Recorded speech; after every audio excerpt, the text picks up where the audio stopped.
नमस्कार दोस्तों। तो आज मैं आपके सामने हाजिर हूँ। जैसा कि मैंने कल आप लोगों से कहा था, एक सैड स्टोरी ट्रू स्टोरी के साथ में।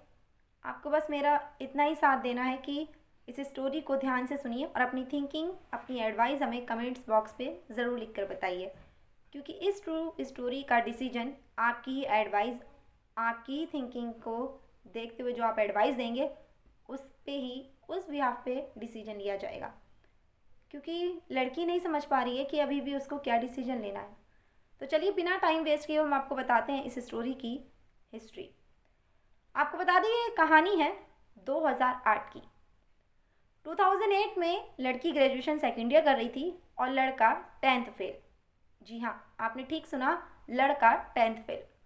एक्चुअली लड़की की कुछ शर्तें आप कहिए या लड़की की चॉइस कहिए या लड़की लड़की के लिए आप सोच सकते हैं कि उसकी एक ये थिंकिंग थी कि उसको लड़ाई से बहुत डर लगता था, इसलिए वो ये चाहती थी कि जिससे भी उसकी मैरिज हो उसके यहाँ बस एक ही लड़का हो, बिग सिटी हो, जिसका नाम हो जैसे मुंबई, दिल्ली, XYZ ऐसे करके।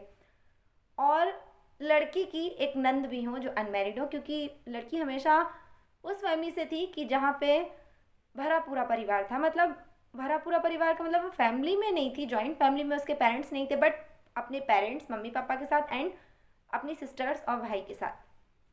एक कंडीशन तो ये थी कि वो 10th क्लास लड़के से भी, फेल लड़के से भी मैरिज के लिए हाँ कह दी। सेकेंडली आपको बता दें कि लड़की को ये डर लगता था कि पता नहीं अजनबी लड़कों के साथ जाने से अच्छा है कि रिलेशन में मैरिज हो जाए, क्योंकि कहीं ना कहीं एक हमारा मतलब सोचना ही होता है कि अरे ये तो पुराने बेस्ट फ्रेंड है, पता नहीं जैसे ये निकले वो नया निकलेगा कि नहीं। एक डर होता है ना। अभी हम लोग पुराने फ्रेंडों से अपने मिलते हैं तो एक अलग ही एक्साइटमेंट होती है कि नहीं ये तो पुराने, इसको भी जो भी कह देंगे इसको बुरा नहीं लगेगा। और नए के सामने एक डर होता है कि पता नहीं इसने मेरा साथ दिया कि नहीं दिया।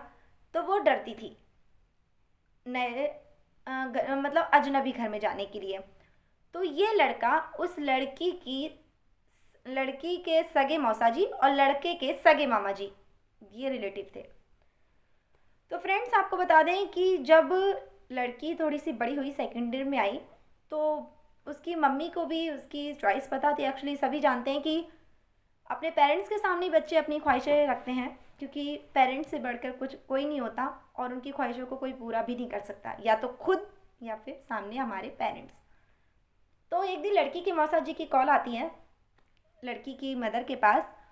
वो कहते हैं कि जैसा तुम लड़का बता रही हो, तुम्हारी बेटी को जैसा पसंद है ठीक वैसा लड़का उनकी सिस्टर का है और बिग सिटी भी है।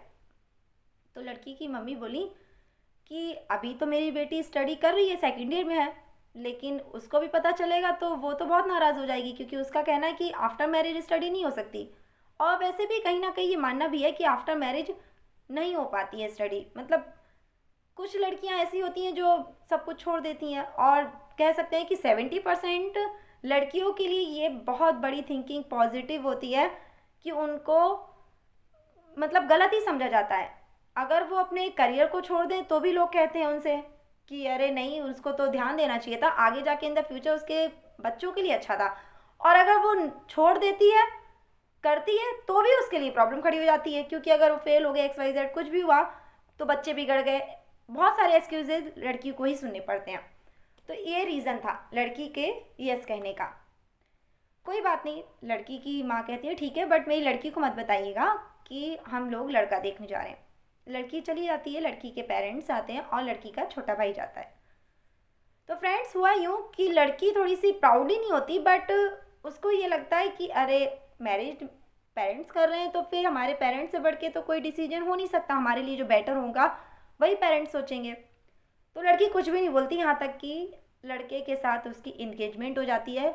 बिकॉज जब लड़की जाती है, लड़की के पेरेंट्स देखते हैं, तो लड़की ने तो उस लड़के को नहीं देखा होता, शायद आपको ट्रस्ट नहीं होगा, बट ये ट्रस्ट है। आप चाहें तो लास्ट में उस लड़के का नाम पूछ के हमसे, उस लड़के का भी हम कॉन्टैक्ट नंबर दे देंगे और आप उससे पूछ सकते हैं।